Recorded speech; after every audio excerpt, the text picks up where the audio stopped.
Imamat bab 25. Tuhan berfirman kepada Musa di Gunung Sinai, "Berbicaralah kepada orang Israel dan katakan kepada mereka, apabila kamu telah masuk ke negeri yang akan kuberikan kepadamu, maka tanah itu harus mendapat perhentian sebagai sabat bagi Tuhan. 6 tahun lamanya engkau harus menaburi ladangmu, dan 6 tahun lamanya engkau harus merantingi kebun anggurmu dan mengumpulkan hasil tanah itu. Tetapi pada tahun yang ketujuh haruslah ada bagi tanah itu suatu sabat, masa perhentian penuh, suatu sabat bagi Tuhan. Ladangmu janganlah kau taburi, dan kebun anggurmu janganlah kau rantingi. Dan apa yang tumbuh sendiri dari penuaianmu itu, janganlah kau tuai, dan buah anggur dari pokok anggurmu yang tidak dirantingi, janganlah kau petik. Tahun itu harus menjadi tahun perhentian penuh bagi tanah itu. Hasil tanah selama sabat itu haruslah menjadi makanan bagimu, yakni bagimu sendiri, bagi budakmu laki-laki, bagi budakmu perempuan, bagi orang upahan, dan bagi orang asing di antaramu yang semuanya tinggal padamu. Juga bagi ternakmu dan bagi binatang liar yang ada di tanahmu, segala hasil tanah itu menjadi makanannya. Selanjutnya, engkau harus menghitung 7 tahun sabat, yakni 7 kali 7 tahun, sehingga masa 7 tahun sabat itu sama dengan 49 tahun. Lalu engkau harus memperdengarkan bunyi sangkakala di mana-mana dalam bulan yang ketujuh pada tanggal 10 bulan itu. Pada hari raya pendamaian, kamu harus memperdengarkan bunyi sangkakala itu di mana-mana di seluruh negerimu. Kamu harus menguduskan tahun yang ke-50 dan memaklumkan kebebasan di negeri itu bagi setiap penduduknya. Itu harus menjadi tahun Yobel bagimu, dan kamu harus masing-masing pulang ke tanah miliknya dan kepada kaumnya. Tahun yang ke-50 itu harus menjadi tahun Yobel bagimu. Jangan kamu menabur, dan apa yang tumbuh sendiri dalam tahun itu jangan kamu tuai, dan pokok anggur yang tidak dirantingi jangan kamu petik buahnya. Karena tahun itu adalah tahun Yobel, haruslah itu kudus bagimu. Hasil tahun itu yang hendak kamu makan harus diambil dari ladang.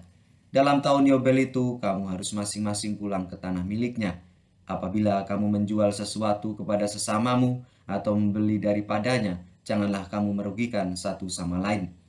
Apabila engkau membeli dari sesamamu, haruslah menurut jumlah tahun sesudah tahun Yobel. Dan apabila ia menjual kepadamu, haruslah menurut jumlah tahun panen. Makin besar jumlah tahun itu, makin besarlah pembeliannya. Dan makin kecil jumlah tahun itu, makin kecillah pembeliannya. Karena jumlah panenlah yang dijualnya kepadamu.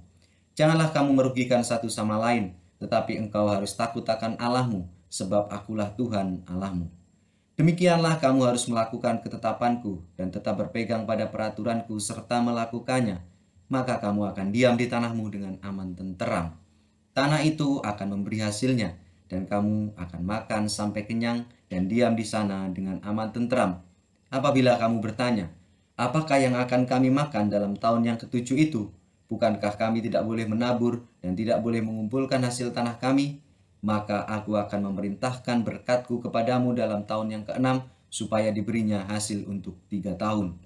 Dalam tahun yang kedelapan kamu akan menabur, tetapi kamu akan makan dari hasil yang lama sampai kepada tahun yang kesembilan. Sampai masuk hasilnya, kamu akan memakan yang lama. Tanah jangan dijual mutlak, karena akulah pemilik tanah itu, sedang kamu adalah orang asing dan pendatang bagiku. Di seluruh tanah milikmu haruslah kamu memberi hak menebus tanah. Apabila saudaramu jatuh miskin sehingga harus menjual sebagian dari miliknya, maka seorang kaumnya yang berhak menebus, yakni kaumnya yang terdekat, harus datang dan menebus yang telah dijual saudaranya itu. Apabila seseorang tidak mempunyai penebus, tetapi kemudian ia mampu, sehingga didapatnya yang perlu untuk menebus miliknya itu, maka ia harus memasukkan tahun-tahun sesudah penjualannya itu dalam perhitungan, dan kelebihannya haruslah dikembalikannya kepada orang yang membeli daripadanya, supaya ia boleh pulang ke tanah miliknya. Tetapi jikalau ia tidak mampu untuk mengembalikannya kepadanya, maka yang telah dijualnya itu tetap di tangan orang yang membelinya sampai pada tahun Yobel. Dalam tahun Yobel tanah itu akan bebas, dan orang itu boleh pulang ke tanah miliknya. Apabila seseorang menjual tanah tempat tinggal di suatu kota yang berpagar tembok, maka hak menebus hanya berlaku selama setahun mulai dari hari penjualannya. Hak menebus berlaku hanya 1 tahun. Tetapi jikalau rumah itu tidak ditebus dalam jangka waktu setahun itu, rumah itu secara mutlak menjadi milik si pembeli turun-temurun. Dalam tahun Yobel rumah itu tidaklah bebas. Tetapi rumah-rumah di desa-desa yang tidak dikelilingi pagar tembok haruslah dianggap sama dengan ladang-ladang di negeri itu. Di atasnya harus ada hak menebus dan dalam tahun Yobel rumah itu harus bebas. Mengenai rumah-rumah di kota-kota orang Lewi, hak menebus rumah-rumah itu ada pada orang-orang Lewi untuk selama-lamanya. Sekalipun dari antara orang Lewi yang melakukan penebusan, tetapi rumah yang terjual di kota miliknya itu haruslah bebas dalam tahun Yobel. Karena segala rumah di kota-kota orang Lewi adalah milik mereka masing-masing di tengah-tengah orang Israel. Dan padang penggembalaan sekitar kota-kota mereka janganlah dijual, karena itu milik mereka untuk selama-lamanya. Apabila saudaramu jatuh miskin sehingga tidak sanggup bertahan di antaramu, maka engkau harus menyokong dia sebagai orang asing dan pendatang, supaya ia dapat hidup di antaramu. Janganlah engkau mengambil bunga uang atau riba daripadanya, melainkan engkau harus takut akan Allahmu, supaya saudaramu dapat hidup di antaramu. Janganlah engkau memberi uangmu kepadanya dengan meminta bunga, juga makananmu janganlah kau berikan dengan meminta riba. Akulah Tuhan Allahmu yang membawa kamu keluar dari tanah Mesir untuk memberikan kepadamu tanah Kanaan, supaya aku menjadi Allahmu. Apabila saudaramu jatuh miskin di antaramu, sehingga menyerahkan dirinya kepadamu, maka janganlah memperbudak dia. Sebagai orang upahan atau sebagai pendatang, ia harus tinggal di antaramu, sampai kepada tahun Yobel ia harus bekerja kepadamu. Kemudian ia harus diizinkan keluar daripadamu, ia bersama-sama dengan anak-anaknya. Lalu pulanglah kembali kepada kaumnya, dan ia boleh pulang ke tanah milik nenek moyangnya. Karena mereka itu hamba-hambaku yang kubawa keluar dari tanah Mesir, janganlah mereka itu dijual secara orang menjual budak. Janganlah engkau memerintah dia dengan kejam, melainkan engkau harus takut akan Allahmu. Tetapi budakmu laki-laki atau perempuan yang boleh kau miliki adalah dari antara bangsa-bangsa yang di sekelilingmu. Hanya dari antara merekalah kamu boleh membeli budak laki-laki dan perempuan. Juga dari antara anak-anak pendatang yang tinggal di antaramu, boleh kamu membelinya. Dan dari antara kaum mereka yang tinggal di antaramu, yang dilahirkan di negerimu, orang-orang itu boleh menjadi milikmu.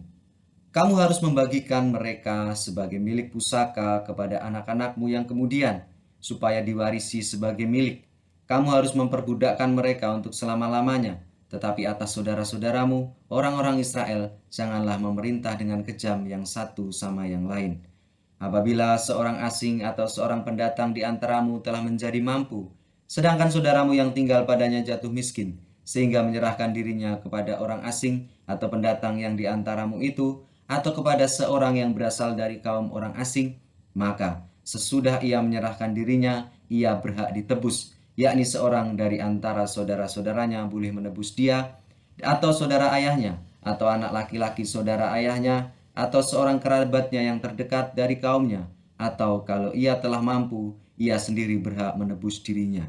Bersama-sama dengan si pembelinya, ia harus membuat perhitungan, mulai dari tahun ia menyerahkan dirinya kepada orang itu sampai kepada tahun Yobel, dan harga penjualan dirinya haruslah ditentukan menurut jumlah-jumlah tahun itu. Masa ia tinggal pada orang itu haruslah dihitung seperti masa kerja orang upahan. Jikalau jumlah tahun itu masih besar, maka dari harga pembeliannya harus dikembalikan sebagai penebus dirinya menurut jumlah tahun itu. Jika waktu yang masih tinggal sampai kepada tahun Yobel sedikit lagi saja, maka ia harus membuat perhitungan dengan orang itu. Menurut jumlah tahun itulah ia harus membayar uang tebusan dirinya. Demikianlah ia harus tinggal padanya sebagai orang upahan dari tahun ke tahun. Janganlah ia diperintah dengan kejam oleh orang itu di depan matamu. Tetapi, jikalau ia tidak ditebus dengan cara demikian, maka ia harus diizinkan keluar dalam tahun Yobel, ia bersama-sama anak-anaknya.